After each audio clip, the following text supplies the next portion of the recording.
સુરતમાં માસૂમ બાળકીના મોતે તંત્રની ઘોર નિંદ્રા ઉડાડી દીધી છે, પરંતુ સવાલ એ છે કે આ જાગૃતિ કોઈનો જીવ ગયા પછી જ કેમ આવે છે? શું સામાન્ય નાગરિકોના આરોગ્ય સાથે ખુલ્લેઆમ ચેડા થતા હતા ત્યારે ફૂડ એન્ડ ડ્રગ્સ વિભાગ કુંભકર્ણની ઊંઘમાં હતું? કામરેજની ખાવદરા ગલીથી લઈને શહેરના ખૂણે ખૂણે હવે દરોડાનો દેખાડો શરૂ થયો છે. જ્યારે સેંકડો કિલો વાસી અને ઝેરી ખોરાક પકડાય છે ત્યારે સ્પષ્ટ થાય છે કે તંત્રની રહેમ નજર હેઠળ જ લોકોના પેટમાં ધીમું ઝેર પીરસાઈ રહ્યું હતું.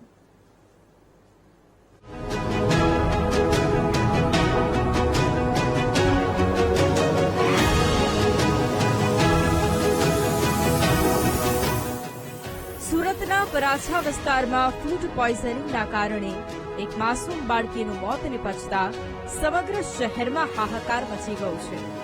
માસૂમનો જીવ ગયા બાદ આખરે કુંભકર્ણની નિંદ્રામાં પોઢેલું આરોગ્ય અને ફૂડ વિભાગ સફાળું જાગ્યું છે. રાજ્યના આરોગ્ય મંત્રી પ્રફુલ પાનસરિયાના કડક આદેશ બાદ સુરત શહેર અને ગ્રામ્ય વિસ્તારમાં એક સાથે મેગા ચેકિંગ ડ્રાઈવ શરૂ કરવામાં આવી. સુરત જિલ્લાના કામરેજ સ્થિત જાણીતી ખાવદરા ગલીમાં ફૂડ સેફટી વિભાગની ટીમો ત્રાટકતા જ ખાણીપીણીની લારીઓ અને દુકાનદારોમાં ભારે નાસભાગ અને ફફડાટ મચી ગયો હતો.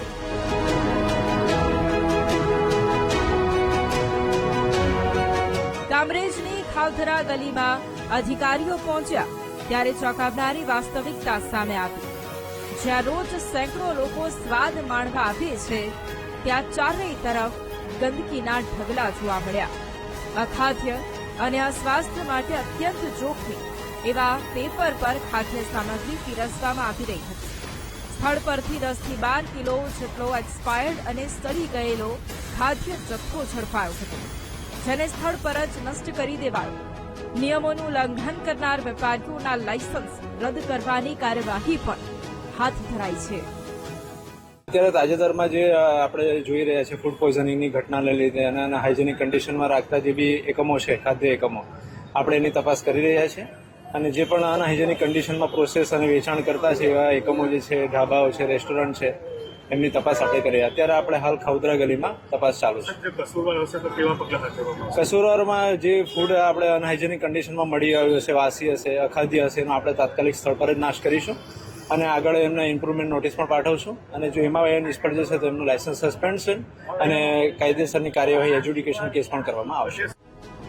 બીજી તરફ સુરત મહાનગરપાલિકાના તમામ 9 ઝોનમાં નાયબ આરોગ્ય અધિકારીઓ અને ફૂડ ઇન્સ્પેક્ટરોની અલગ અલગ ટીમો બનાવી મોડી રાત સુધી સપાટો બોલાવવામાં આવ્યો.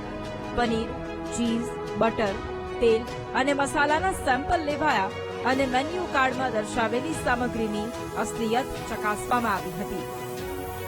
પરંતુ અહીં સૌથી મોટો સવાલ એ જ ઉભો થાય છે કે શું ફૂડ વિભાગ માત્ર કોઈ દુર્ઘટના બને ત્યારે જ કામગીરી કરશે? આટલા મોટા પાયે નકલી અને વાસી ખોરાક ખુલ્લેઆમ વેચાઈ રહ્યો હતો ત્યારે જવાબદાર અધિકારીઓ ક્યાં હતા?